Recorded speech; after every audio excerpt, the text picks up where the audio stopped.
Right ఇక బులెటిన్లో ఒక ఎక్స్క్లూజివ్ న్యూస్ చూస్తున్నాం. కర్ణాటకలో రాజకీయం మరోసారి నెత్తురోడింది.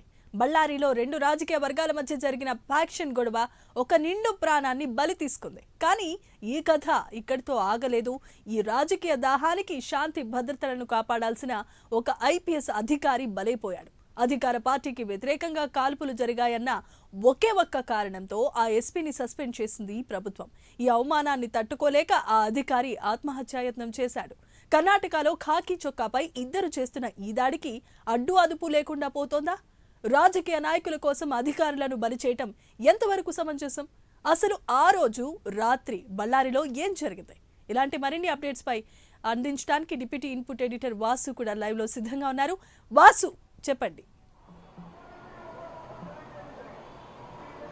జమేమో మనం గత 2-3 రోజులుగా కూడా దీనికి సంబంధించి మనం పూర్తి వివరాలు అందజేస్తున్నాం. ఆ రోజు ఏం జరిగింది అనేది. ఎందుకంటే బ్యానర్ల వ్యవహారంలో బ్యానర్లు కట్టే వ్యవహారం వివాదం తలెత్తడం, గాలి జనార్దన్ రెడ్డి సంబంధించి భరతరెడ్డి మరో ఎమ్మెల్యే ఇరు వర్గాల మధ్య కూడా వివాదం నెలకొనటం, గాలి ఇంటి దగ్గర బ్యానర్లు కట్టడంతో భరతరెడ్డికి జరగటం, కాల్పులు జరగటం, అందులో ఒక అమాయకమైన కార్యకర్త మృతి చెందటం, ఇదంతా ఈ ఎపిసోడ్ అంతా ముగిసిపోయింది. కేసులు కూడా పెట్టడం జరిగింది, కొంతమంది అరెస్ట్ చేయడం జరిగింది.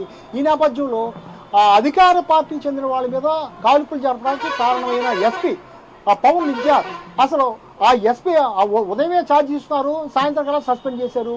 ఈ అవమాన భారంతో ఆయన తీవ్ర మనస్తాపం చెంది ఆత్మహత్యాయత్నం చేశారు.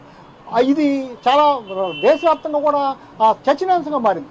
ఒక ఐపీఎస్ అధికారి దానికి ఏం బాధ్యత అంటే కంట్రోల్ చేయాలి, లా అండ్ ఆర్డర్ అని చెప్పి ఆయన బాధ్యతగా ఆయన విధులు నిర్వర్తిస్తే రాజకీయ వర్గాల కొంతమంది ఒత్తిడితో అక్కడ ప్రభుత్వం తలొగ్గి ఈ విధంగా సస్పెండ్ చేయడం పట్ల ఆయన తీవ్ర మనస్తాపం చెంది ఆయన కూడా ఆత్మహత్య ప్రయత్నం చేశారు. ఇదంతా కూడా సంచలనంగా మారింది.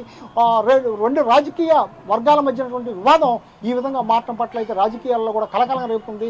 అటు బీజేపీ అవ్వచ్చు, కాంగ్రెస్ అవ్వచ్చు, ఎవరైనా అవ్వచ్చు, ఈ విధంగా నీతిగా నిజాయితీగా పనిచేసే అధికారులను బలి చేయడం కర్ణాటకలో పరిపాటిగా మారిపోయింది. మనం చూస్తే గతంలో కూడా ఇదే విధంగా జరిగింది. కొంతమందిని ఇదే విధంగా ఒత్తిడికి లొంగిచ్చి వాళ్ళని ఇబ్బంది పెట్టే పరిస్థితి జరిగింది. ఒక్కసారి మనం కూడా చూస్తే గతంలో డీకే రవి, రోహిణి సింధూరు, రూపా వివాదం మనం మర్చిపోకముందే మరోసారి ఈ పవన్ వివాదం తెరపైకి వచ్చింది. దీని పట్ల ప్రజా సంఘాలు అయితే, ప్రజాస్వామ్యవాదులు అయితే అందరూ కూడా విమర్శించే పరిస్థితి కనిపిస్తుంది. అటు గాలి కుటుంబానికి సంబంధించి లేదా భరతరెడ్డి కుమార్కి సంబంధించి ఇద్దరికి మధ్య ఉన్నటువంటి గొడవని ఈ విధంగా మార్చి ఐపీఎస్ అధికారుల మీద తెచ్చి నీతిగా నిజాయితీగా పనిచేసే అధికారులను బలి చేయడం ఎంతవరకు సమంజసమని వాళ్ళందరూ కూడా నిలదీసే పరిస్థితి కనిపిస్తుంది. దేశవ్యాప్తంగా కూడా చాలా రాష్ట్రాల్లో ఇదే విధమైన వైఖరి అవలంబిస్తున్నారు. ఇటువంటి దాన్ని ఖండించాలని కూడా ఐపీఎస్ అయితే, ఐఏఎస్లు అయితే ఎంతో కాలంగా కూడా చెప్పే పరిస్థితి కనిపిస్తుంది. ఆయన ఉదయం ఛార్జ్ తీసుకోవడం, ఈ సంఘటనకి వెళ్ళి విధులు నిర్వర్తించడం, ల్యాండ్ ఆర్డర్ కంట్రోల్ చేయడంలో భాగంగానే కాల్పులు జరపడం, అందుకు అధికార పార్టీకి చెందినటువంటి ఒక వ్యక్తి చనిపోవడంతో ఆగ్రహం చెందినటువంటి ప్రభుత్వం ఆయనపై చర్యలు తీసుకుంది, సస్పెండ్ చేసింది.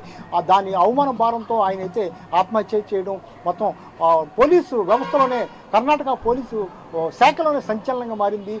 ఐపీఎస్ అధికారులు కూడా వాళ్ళందరూ కూడా నిరసన వ్యక్తం చేసే పరిస్థితి కనిపిస్తుంది, ఆందోళన వ్యక్తం చేసే పరిస్థితి కనిపిస్తుంది. ఇదే విధానంగా కొనసాగితే భవిష్యత్తులో ఏ విధంగా పనిచేయాలి, ఏ విధంగా ముందుకెళ్ళాలి, రాజకీయ పార్టీలు అధికారులను బలి చేయడంతో ఎవరో దీనికి ప్రశ్నిస్తారు. ఏ ప్రభుత్వం వచ్చినా ఎవరు వచ్చినా సరే బలేది మాత్రం నీతి నిజాయితీ గల అధికారులని వాళ్ళందరూ కూడా ప్రశ్నించే పరిస్థితి కనిపిస్తుంది. ఏదేమైనా ఎస్పీ వ్యవహారం మాత్రం దేశవ్యాప్తంగా చర్చనీయాంశంగా మారింది. Jemimah, right, thanks for the updates Vasu.